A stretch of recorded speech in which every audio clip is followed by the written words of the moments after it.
At the end of the day, you guys, all I'm trying to ask is for us to slow down. If we can understand that concept, most of humanity's problems would be resolved relationally, okay? Internally, right? Anything associated with the realm of 7, anything associated with the realm of 5, anything associated with the realm of 2, right? These are the primary realms where wounding occurs and where healing must take place. For example, realm of 7, right? This is the realm of the 7 deadly sins. That's a great way to map it, okay? We're talking about aspects of the psyche, aspects of the shadow self that contribute to overindulgence, overconsumption, moving too quickly, right? When we talk about lust, if I say slow down in relationships, that means you are honing your lust. You're honing your passions. You're honing the flesh. That's why celibacy is such a valuable tool, okay? You are learning to take control of your sexuality, okay? You are learning to take your time with your sexuality, right? What's another one? Gluttony, right? Eating too much, impulsively eating. There's no mindfulness there. When you add mindfulness to the realm of 7, masterful work. Okay? And so on and so forth. When we talk about the realm of 5, right? This is internal karma, okay, versus external karma, okay? This is states of low vibrational emotion. This is where shame is. This is where low self-esteem is. This is where guilt is, okay? Sadness, loneliness, all of these emotions that can contribute to the manifestation of bad health, to the manifestation of bad decisions, to the manifestation of depression and anxiety, right? It is a negative internal state, okay? So when it comes to what creates these karmic states, it directly correlates with the realm of 2, because this is the relational realm. This is where we're talking about how we relate to and connect with others. Attachment styles, which starts in childhood, okay? If you have a fearful avoidant attachment style, like I had to work to heal, right? And I'm still continuing to lean into opposite action to intentionally heal this aspect of myself. It even sounds terrible. A fearful avoidant person, you know how horrible that is to your relational existence, to your relationships? No, I said no. It's time to change that, right? So this is the kind of stuff I work on with my own clients, right? Now, right?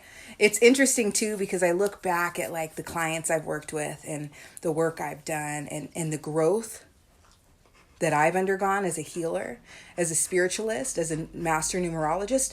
I used to not even know what numerology was 2 years ago. And now it's a primary aspect of my work, right?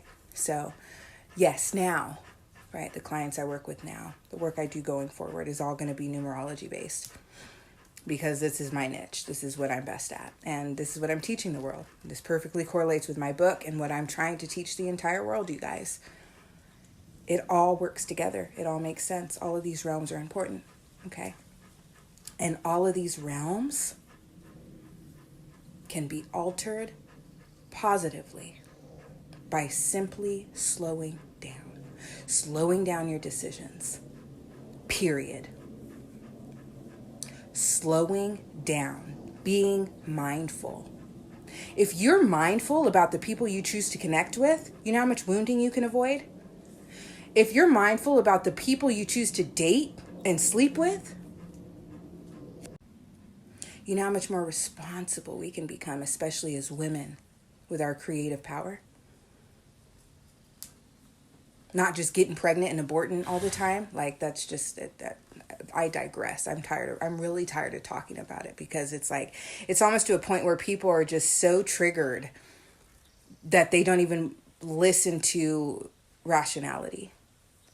What do you see positive about ending life, when the creation of that life to begin with could have been avoided by taking proper measure in most instances? I'm not talking about rare occurrences. I'm not talking about where it's medically necessary. I'm not talking about where it's incest or rape. No. That, more often than not, is not what is causing an abortion. It's usually irresponsibility sexually. But I'm okay being the villain because it needs to be said. Sorry, I had to change the angle because my phone was dying and now I'm plugged into the wall. But yes, so are there instances of wounding we cannot avoid? Yeah, right. That's where 8 energy comes in, right? What goes around comes around. Seeds planted must be harvested, okay? Whether it's this lifetime, previous lifetime, this year, last year, it all works out in accordance with divine timing. But there are a lot of instances of wounding that are directly associated with the realm of 2. In other words, it's a relational issue. In other words, how we're relating to the world is causing us to have to reap unnecessary harvests, okay? You want to aim towards harmless harvests, okay? Because a lot of things we suffer, this is the point of accountability. This is where a lot of humans fall short, is their ability to hold themselves accountable. And that's also arguably associated with the realm of 2 as well. But there are deeper aspects of the realm of 8, right?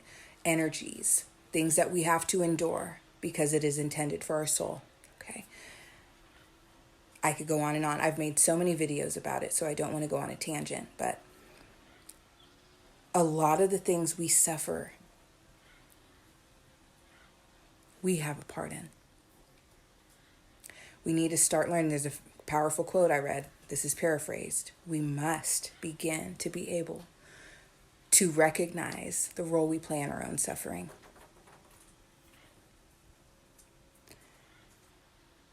Having productive conversations with people can prevent certain traumas.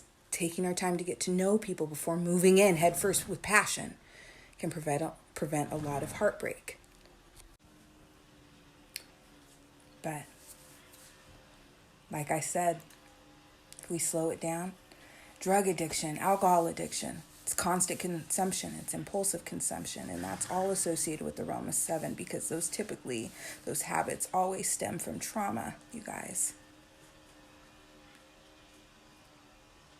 I've lived it. I work with people every day that have lived it, okay? I don't say things just to say them, okay? I work as a substance use disorder counselor, right? As my day job.